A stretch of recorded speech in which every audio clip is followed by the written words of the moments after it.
Operational aspects क्या होते हैं अकाउंटिंग एंट्रीज के, वो देखते हैं। जो भी अकाउंटिंग काम किया जाता है, फाइनेंशियल ट्रांजैक्शंस को प्रिपेयर किया जाता है, वो किस पर्पज से किया जाता है कि जिससे कि हम balance sheet, profit loss account, trading accounts, ये सारी चीजें बना सकें। ठीक है, ये सब चीजें मॉनेटरी यूनिट्स में होती हैं, हम लोग पहले डिस्कस कर चुके हैं। डबल एंट्री सिस्टम फॉलो होता है, मतलब every debit has equal and opposite credit, ऐसे समझिए आप। एग्जाम्पल लिख दिया है, किसी व्यक्ति ने अगर कैश डिपॉजिट 2,000 रुपये किसी बैंक ब्रांच में किया है, तो भाई बैंक का जो अकाउंट है वो डेबिट हो जाएगा और कस्टमर का जो अकाउंट है वो क्रेडिट हो जाएगा। ठीक है, सिंपल प्रोसेस आपको ये पता है।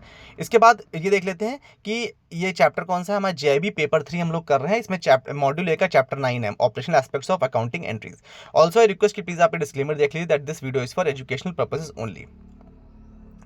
अब एक पिक्यूलियर फीचर्स कुछ देखते हैं बैंक के केस में। मतलब देखिए, हम लोग बेसिकली जेआईबी की बात कर रहे हैं, बैंक की बात हो रही है, तो बैंक में क्या क्या ऑपरेशनल एस्पेक्ट्स होते हैं अकाउंटिंग संबंधित, वो बताया गया है। पहली बात कहा गया है, जो पहली एंट्री होती है लेजर अकाउंट में, वो कंसर्न जर्नल में एंट्री हो, उसके बाद कंसर्न जर्नल में एंट्री होगी। ठीक है, मैनुअल ऑपरेशंस अगर हो रहे हैं तो एंट्रीज हमेशा physical ledger by the staff जो वो भी मेंटेन किया जाएगा, मतलब कि जो वाउचर्स वगैरह की बात हो रही है। उसके बाद उन सारी एंट्रीज को पर्टिकुलर लेजर के हेड में एंट्री की जाएगी, और वो डे बुक, जिसको हम लोग डे बुक बोलते हैं, हालांकि अब सब कुछ सिस्टम से होता है, लेकिन पहले की बातें बताई जा रही है।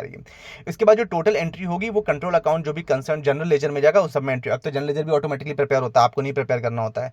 ये जो भी अकाउंटिंग एंट्रीज हैं, ये अगर मैनुअल ऑपरेशन में करी जा रही हैं तो मेक श्योर कि इसके पीछे कोई ना कोई वाउचर होना चाहिए, जो कि कंसर्न्ड ऑथराइज्ड ऑफिसर के द्वारा वेरीफाई भी होना चाहिए। ये कंपलसरी, बिना वाउचर को एंट्री नहीं करनी है। कुछ पिक्यूलियर फीचर्स बताए गए हैं अकाउंटिंग सिस्टम जो बैंक में चलता है उसके लिए। अब bank cannot afford to ignore ledger, particularly those containing the accounts of his customer. देखिए, बैंक किसी भी हाल में लेजर को इग्नोर नहीं कर सकता, क्योंकि भाई उसमें सारे कस्टमर्स का डिटेल है, सारे ट्रांजैक्शन कस्टमर्स के हैं, और जैसे ही वो कस्टमर के ट्रांजैक्शन तुरंत वो लेजर में आ जाते हैं। पहले मैन्युअली होता था, अब सीबीएस के द्वारा ऑलरेडी कंप्यूटर से होता है। बैंक को हमेशा अकाउंटिंग प्रोसीजर के लिए वाउचर पोस्टिंग का सिस्टम फॉलो करना होता है। वाउचर पोस्ट करने के बाद ही उसकी लेजर में एंट्री आती है। हर एक दिन के अंत पे, डे एंड पे, डेबिट और क्रेडिट वाउचर्स जो भी हैं पर्टिकुलर टाइप के ट्रांजैक्शन है, उनको सेपरेट वाउचर समरी शीट के साथ अटैच किया जाता है। जो जनरल लेजर होता है, जो ट्रायल बैलेंस होता है, वो हर जो जनरल लेजर ट्रायल बैलेंस होता है वो एवरीडे प्रिपेयर किया जाता है, कंप्यूटर द्वारा किया जाता है, बट आपको रिपोर्ट क्रॉस चेक करनी होती है।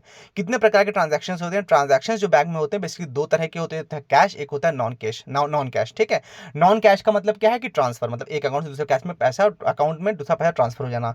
जैसे किसी एक व्यक्ति ने चेक डिपॉजिट करी जो कि बी के फेवर में है, ठीक है, बी के फेवर, और वो भी दोनों कस्टमर जो हैं वो एक ही ब्रांच के कस्टमर हैं, तो अब जब वो पेमेंट किया जाएगा तो वो तो सेम ही रहेगा ना, मतलब सेम ब्रांच में, तो उसमें ज़्यादा फर्क नहीं पड़ रहा है।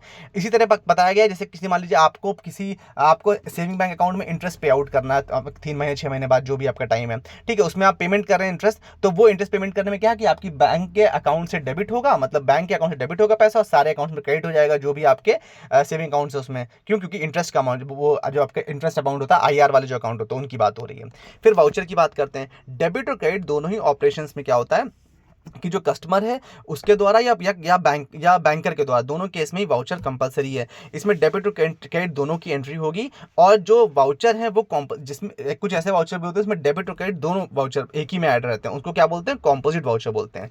जो डेबिट वाउचर है उनको दो पार्ट में डिवाइड किया गया है। पहली बात तो cheques issued by the customer, मतलब जो भी कस्टमर चेक इशू करेगा उसको भी डेबिट वाउचर बोलेंगे, और इसके अलावा जो पे ऑर्डर होते हैं उन जो बैंक इशू कर रहा है उसको भी डेबिट वाउचर ही में काउंट करेंगे। ठीक है, ये कहा गया। इसके बाद जो विड्रॉल फॉर्म्स हैं उनको भी डेबिट वाउचर में काउंट करेंगे। ट्रैवलर चेक है, डीडी हैं, वो सब डेबिट वाउचर है एक तरह से, ठीक है, जो भी पैसा निकलने के। टर्म डिपॉजिट रिसीट्स हैं, अगर वो पेमेंट के लिए कोई ले आएगा, भाई इनका पेमेंट को, तो उसको भी आप डेबिट वाउचर ही मानोगे, ये बताया गया है। क्रेडिट वाउचर्स क्या होते हैं? क्रेडिट वाउचर भी जैसे पे इन स्लिप्स, कोई कस्टमर अगर पैसा जमा करने आया बैंक में, तो कोई टर्म डिपॉजिट कराने आया है, तो कोई एफडी आरटीजीएस नेफ्ट के लिए आया कि भाई ये पैसा ले लो, हमारा ट्रांसफर कर दो, तो ये भी आपका किसका पार्ट है? ये सब आपका क्रेडिट वाउचर का पार्ट है।